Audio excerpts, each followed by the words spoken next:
ওরা অনেক চালাক স্বার্থ লোভী, আরে বুকের ভিতরে শুধু বাহানা। বুঝে নাও ওরা ভণ্ড, ওরা প্রতারক, বারে বারে করবেই ছলনা। সুপ্রিয় দর্শক, আমি এই মুহূর্তে অবস্থান করছি পাবনা জেলার ভাঙ্গুড়া উপজেলার নৌবাড়িয়া গ্রামে। আজকে আমরা শুনবো জনপ্রিয় সঙ্গীত শিল্পী হাসুর মুখে তার জীবনের, এই হাসু শিল্পী হয়ে ওঠার পিছনের গল্পটা। আমরা এখন কথা বলবো সঙ্গীত শিল্পী হাসুর সঙ্গে। আচ্ছা হাসু ভাই, আপনি তো একসময় জনপ্রিয়তার শীর্ষে ছিলেন আপনার নিজের লেখা গান দিয়ে। আপনার এই সঙ্গীত শিল্পী হাসু হয়ে ওঠার পিছনের গল্পটা যদি আমাদেরকে একটু জানাতেন। ধন্যবাদ এনটিভি কে। আমি আসলে মূলত কলেজে লেখাপড়া করতাম, রাজনীতির সাথে জড়িত ছিলাম। আমার একটা সার্কেল ছিল, আমার সুন্দর বন্ধু বান্ধব ছিল, আমার সহযোদ্ধারা ছিল, তাদের সাথে একত্রিত গান বাজনা করতাম, গান শিখতাম। এইভাবেই আর কি আমার বেড়ে ওঠা। তারপরে আমি ঢাকাতে গিয়ে একটি অ্যালবাম তৈরি করি। প্রথম অ্যালবামটির নাম থাকে ফুলে ফুলে সাজিয়ে গাড়ি। তো ফুলে ফুলে সাজিয়ে গাড়ি আলহামদুলিল্লাহ সারা বাংলাদেশ তথা বিশ্বে ব্যাপক আলোড়ন সৃষ্টি করে।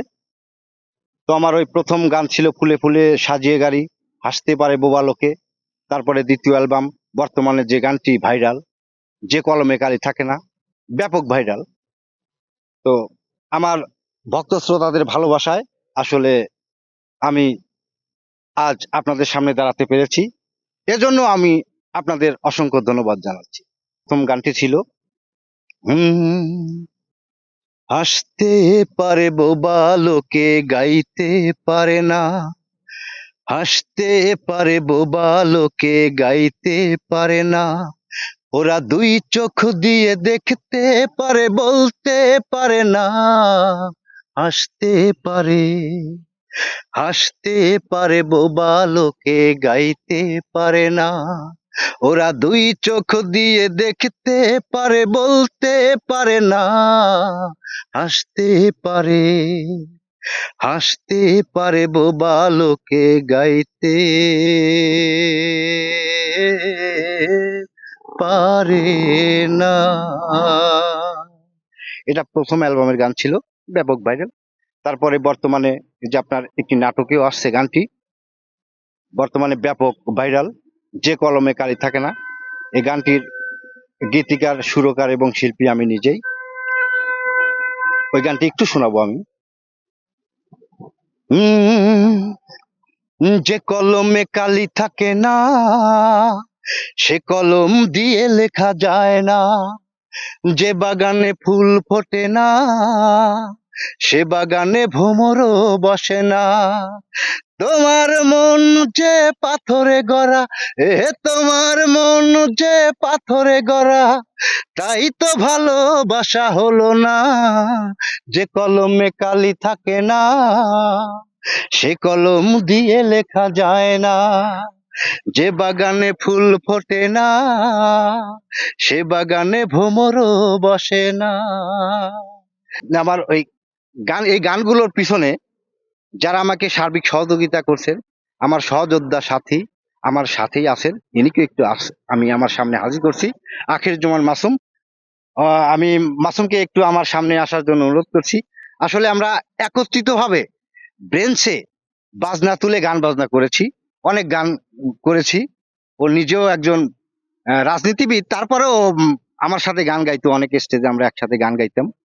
যেমন একটি গান গাইতাম, বৃষ্টি পরে টাপুর টুপু, আমরা দুজন এই গানটি গাইতাম। আপনি একটু এই গানটা একটু শোনায় দিতেন যদি আমরা না না সেই। আসলে হাসু ভাই একদম সারা বাংলাদেশের, বিশেষ করে তরুণ প্রজন্মের যারা ছেলে মেয়ে, তারা তার গানকে খুবই পছন্দ করে। তার গানগুলো সহজ এবং সাবলীল ভাষায় মানুষের মনের কথাগুলো বলে দেয়। এ কারণেই তাকে এত পছন্দ করে, এত তার জনপ্রিয়তা। আমি হাসু ভাইয়ের সাথে দীর্ঘদিন যাবত একসাথে ওঠা বসা করি, সঙ্গ দেই। চমৎকার মনের মানুষ, একজন ভালো মানুষ। আর তার সাথে আমি বিভিন্ন সময় বিভিন্ন অনুষ্ঠানে, বিশেষ করে বিভিন্ন মঞ্চে তার গানগুলো, তার বিভিন্ন প্রোগ্রামগুলো উপস্থাপন করেছি। হাসু ভাইয়ের প্রত্যেকটা গানই আমার ভালো লাগে। আর তার মধ্যে সবচেয়ে বড় যেটা প্রতিভা, সে গান নিজে লেখে, নিজে সুর করে, নিজে গায়। এই এত আসলে গুণান্বিত শিল্পী বাংলাদেশে খুবই কমই আছে। তার সাথে চলাফেরায় আমি যতটুকু দেখেছি, সে একটা মহৎ মনের মানুষ। মানুষের বিপদ আপদে পাশে গিয়ে দাঁড়ায়। তার গানগুলো এ কারণেই মানুষের বেশি ভালো লাগে। আমরা একসাথে গান করেছি, অনুরোধ করেছি, আমরা দুই ভাই একসাথে বিভিন্ন সময় বিভিন্ন অনুষ্ঠানে একত্রিত হয়েছি। তারই একটা আমি বলবো কণ্ঠে কণ্ঠ মিলিয়ে বলতে চাই, আমরা যে গানটা একসাথে গিয়েছি সেটা হলো, অনেক স্টেজে গানটি গেয়েছি। বৃষ্টি পরে টাপুর টুপুর, পায়ে দিয়ে সোনার নুপুর, বৃষ্টি পড়ে টাপুর টুপুর, পায়ে দিয়ে সোনার নুপুর, আঁকা বাঁকা মেঠো পথে কোন রূপসী হেঁটে যায়, আঁকা বাঁকা মেঠো পথে কোন রূপসী হেঁটে যায়। আমি আর একটি গান করব। এই গানটির কথা, সুর এবং শিল্পী আমি নিজেই। এই গানটি একটু শোনাচ্ছি। আমার মতো ভালোবেসে দুঃখী হয়েছে যারা, এ গান তাদের জন্য, শুনে রাখো শুধু তারা। আমার মতো ভালোবেসে দুঃখী হয়েছে যারা, এ গান তাদের জন্য, শুনে রাখো শুধু তারা। ওরা অনেক চালাক, স্বার্থ লোভী, বুকের ভিতরে শুধু মিছে বাহানা।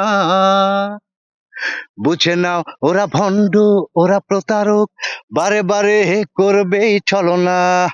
বুঝে নাও ওরা ভণ্ড, ওরা প্রতারক, বারে বারে করবেই ছলনা। আমার ইয়াং বন্ধু বান্ধবদের জন্য আসলে সতর্কবাণী এই গানটি আমি করেছিলাম, একটু জাস্ট সতর্ক করেছিলাম যে আসলে এরকমই হয়, ভালোবাসা করলে এরকমই ঘটনা ঘটে। যাই হোক, পরিশেষে আমি এনটিভি কে অসংখ্য অসংখ্য ধন্যবাদ, এবং আমার সকল ভক্ত শ্রোতাদের ভালোবাসায় মুগ্ধ হয়ে আমি তাদের কাছে কৃতজ্ঞতা বোধ করছি আজকে আমি এনটিভির মুখোমুখি হতে পেরে। সবাই ভালো থাকবেন, খোদা হাফেজ।